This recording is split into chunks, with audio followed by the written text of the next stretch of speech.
to ensure that on the 10th of August 2027, Kasongo asonge aende wapi? Atoke State House asonge wapi? Asonge from State House asonge wapi? Naivasha. Kutoka Naivasha asonge wapi? Kutoka Nakuru asonge wapi? Kutoka Eldoret asonge wapi? Aende asiende? Kasongo asonge asisonge?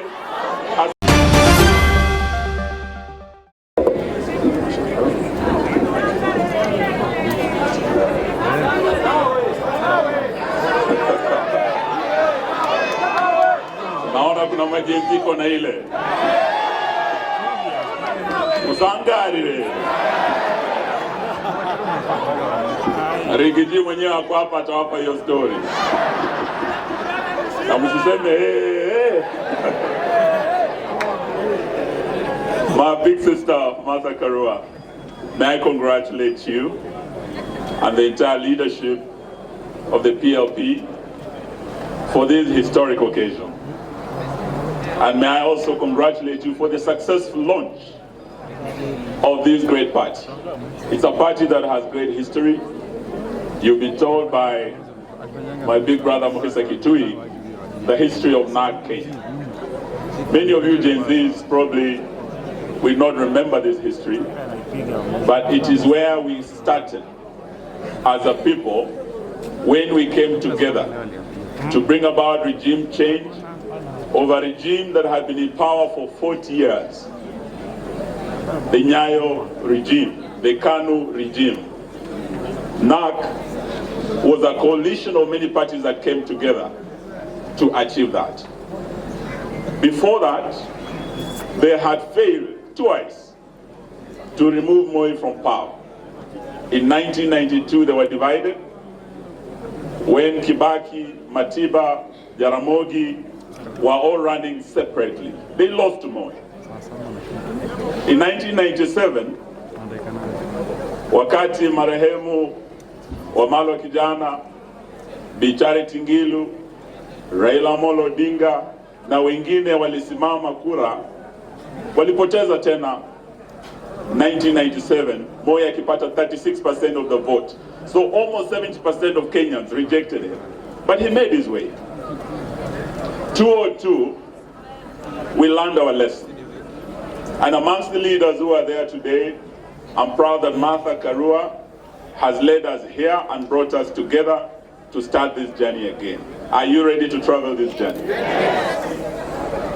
Amongst those who are there with my big sister Martha, we had His Excellency Stephen Kalonzo Musyoka, we had Dr. Mukisa Kitui.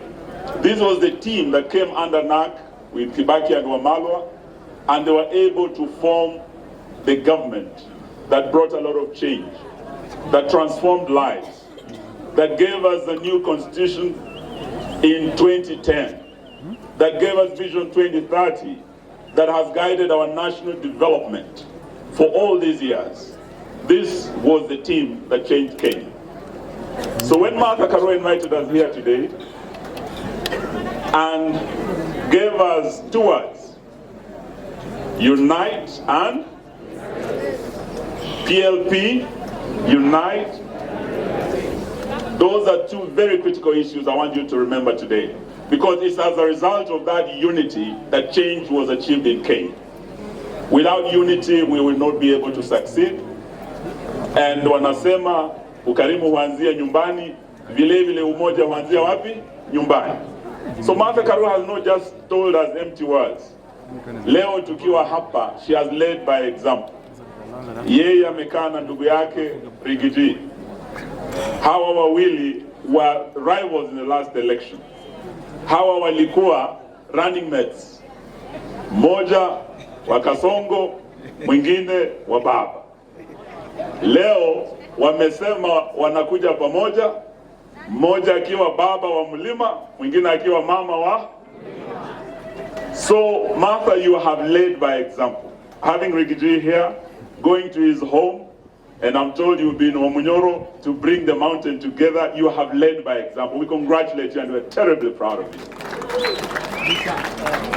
For the young people today, the message of unity is not just about parties, not just about these seasoned politicians, party leaders and political parties. The unity that made us succeed in the first liberation was across generations. We had young Gen Zs like Dedan Kimathi who paid the ultimate price. But we had old men like Jomo Kenyatta who came together and formed the first government. That was the first liberation. In the second liberation, we had young Turks like Mulisa Kitui, James Orengo. They were very young. But they were able to come together with seasoned old guards like Jaramogi, Masinde Muliro. That is how we were able to remove Moi from power.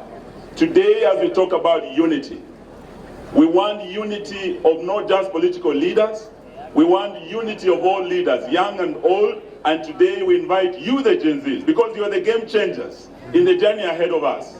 Musiseme hamutaki kufanya na hawa wazee, hamutaki wanasiasa, ya kwamba you are leaderless, you are fearless. Today we want to tell you, kidole kimoja hakiui chawa. Our unity, the seasoned politicians, the Gen Zs, the millennials, civil society, the church, will make sure that we send William Ruto back home to Sugoi. Are you ready to unite with us? Sisi tuko tayari. Mwisho, there is the issue of liberty.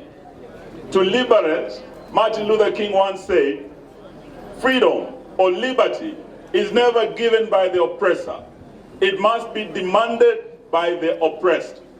So when we are talking about liberty, about liberating our country, we must know that William Ruto will not hand over power, will not give us time to liberate this country. We must demand and make him go home to Sugoi. So that is why we're here today, and we start by saying that as leaders, what I see here is a team that is capable of leading this country. Martha Karua is eminently qualified to be the 6th President of the Republic of Kenya. Stephen Kalonzo is qualified to be the 6th. Gachagua is qualified. Wamalwa, hata huyu Morara, he's qualified. Hata Gen Zs pia, you are qualified to lead this country.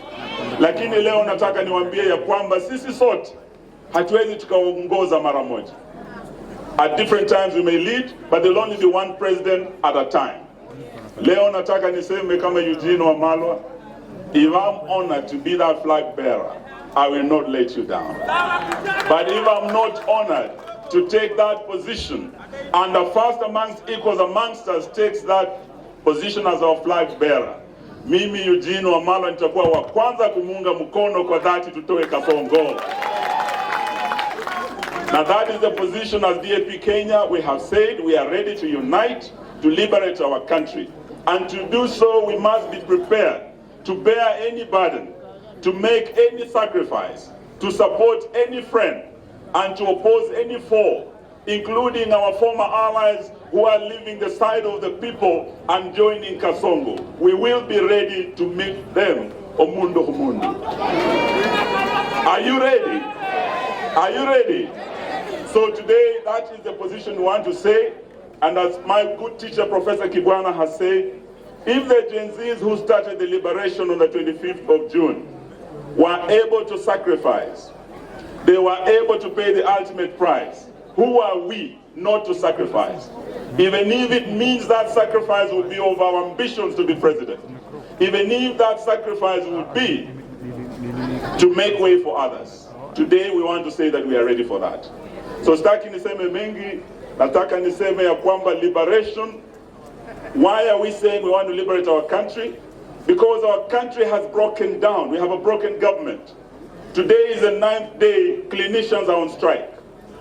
Today, doctors are starting their strike. We were with head teachers yesterday. Capitation is not coming to our schools. Walimu wanalia, wanafunzi wa university wanalia help. Na najua makomrade mko hapa. Magavana wanalia sababu devolution as we speak. Ile disbursement ya devolution haikuji on time, and William Ruto is an existential threat to our devolution program.